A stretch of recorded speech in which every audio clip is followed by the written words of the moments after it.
अयोध्या मंदिर के दरबार में प्रकट हुआ साक्षात पुष्पक विमान।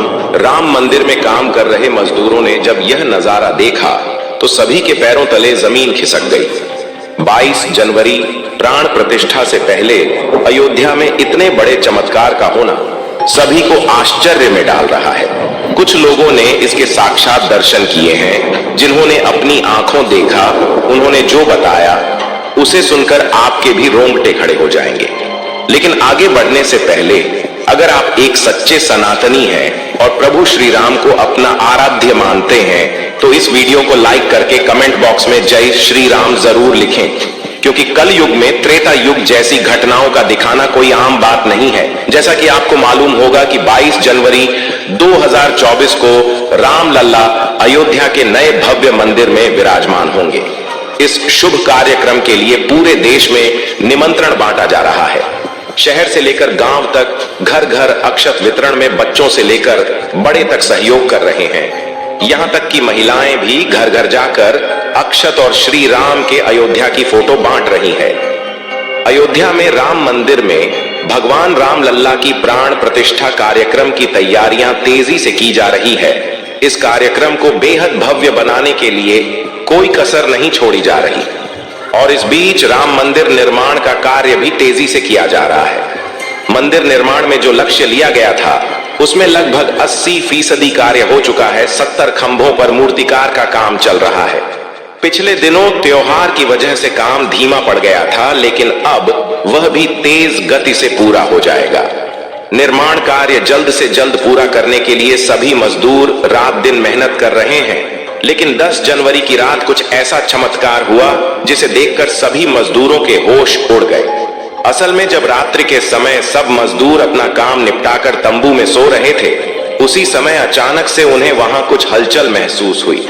तभी सुरेश नाम के एक मजदूर ने जब तंबू से बाहर झांक कर देखा तो उसे राम मंदिर के परिसर में कुछ अजीब सी पीली चमकती हुई चीज दिखाई दी। उसने अपने साथियों को जगाना चाहा, लेकिन कोई भी उसके साथ नहीं आया।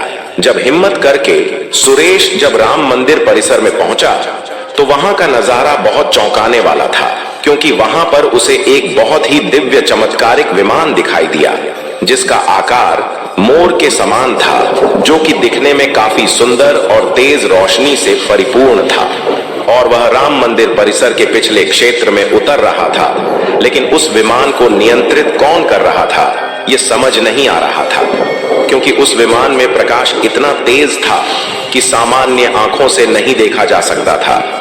लेकिन समझ में कुछ ऐसा आ रहा था मानो स्वयं साक्षात भगवान राम पुष्पक विमान के माध्यम से अयोध्या में उतर रहे हैं। सुरेश ने यह चमत्कार अपनी आंखों से देखा, लेकिन अचानक से वहीं बेहोश हो गया, क्योंकि वह उसके तेज को सहन नहीं कर पा रहा था।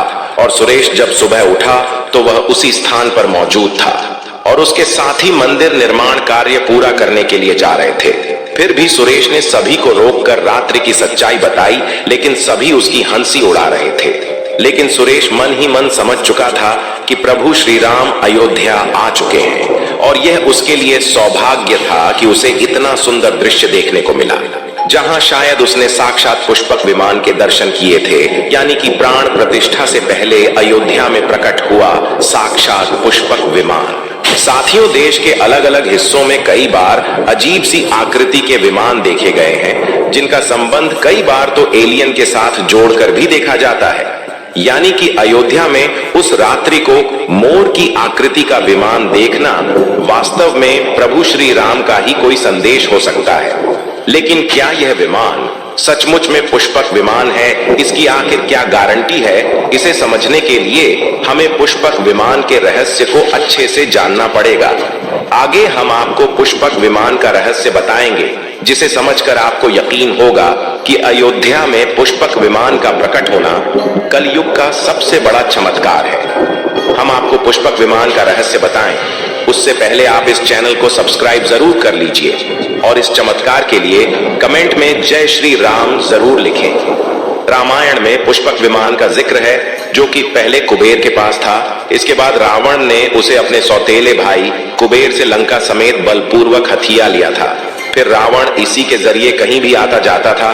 रावण को हराने के बाद यह विमान श्री राम के पास आ गया।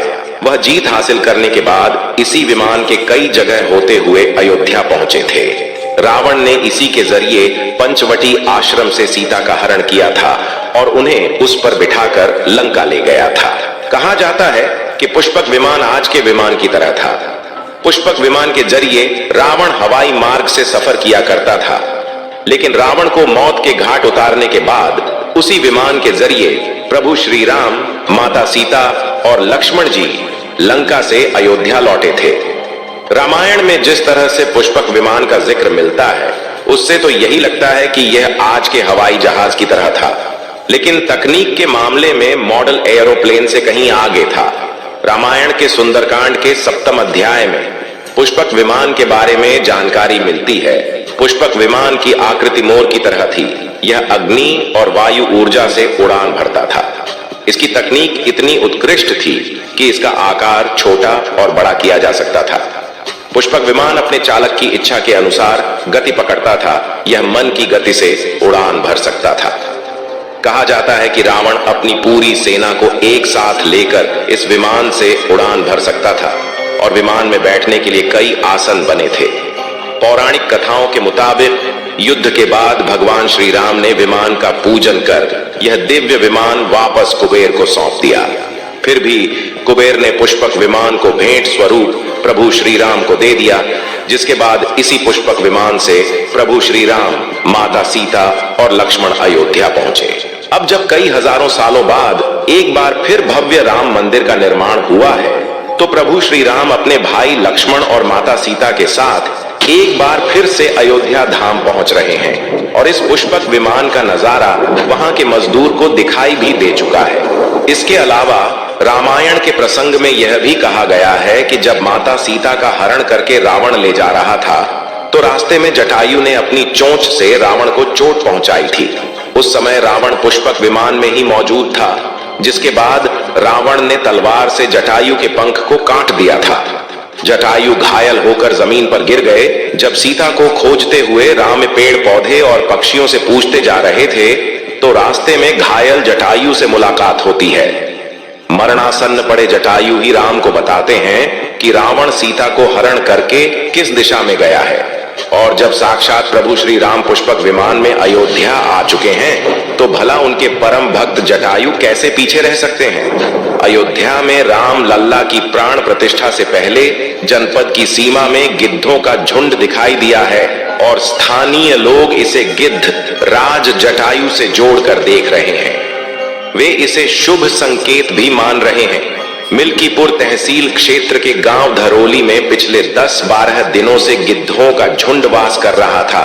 हालांकि उस गांव से गिद्ध उड़ गए हैं, लेकिन अयोध्या की सीमा में यहां वहां दिखाई दे रहे हैं। गांव वालों का कहना है कि पिछले 20 वर्षों से हम लोगों ने इस इलाके में गिद्ध नहीं देखे।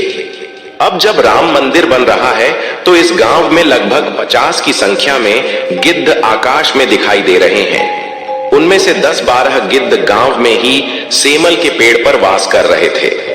गिद्धों के देखने की घटना को ज्यादा लोग राम से जोड़कर देख रहे हैं। नरेंद्र मोदी ने देश विदेश के कई महान हस्तियों को निमंत्रण दिया है, लेकिन आपको जानकर हैरानी होगी कि नेपाल में भी कुछ विशेष लोगों को समारोह में आने का निमंत्रण दिया गया है। विशेष लोगों को समारोह में आने का निमंत्रण दिया गया है। इसके पीछे का रहस्य जानकर आपके भी होश उड़ जाएंगे, क्योंकि नेपाल को भगवान श्री राम का ससुराल कहा जाता है। क्योंकि नेपाल एक समय पर जनकपुर धाम था, जहां के राजा थे राजा जनक, और उनकी पुत्री माता सीता वहीं पर भूमि में से प्रकट हुई थी। जनकपुर धाम, जिसे मिथिला भी कहा जाता था।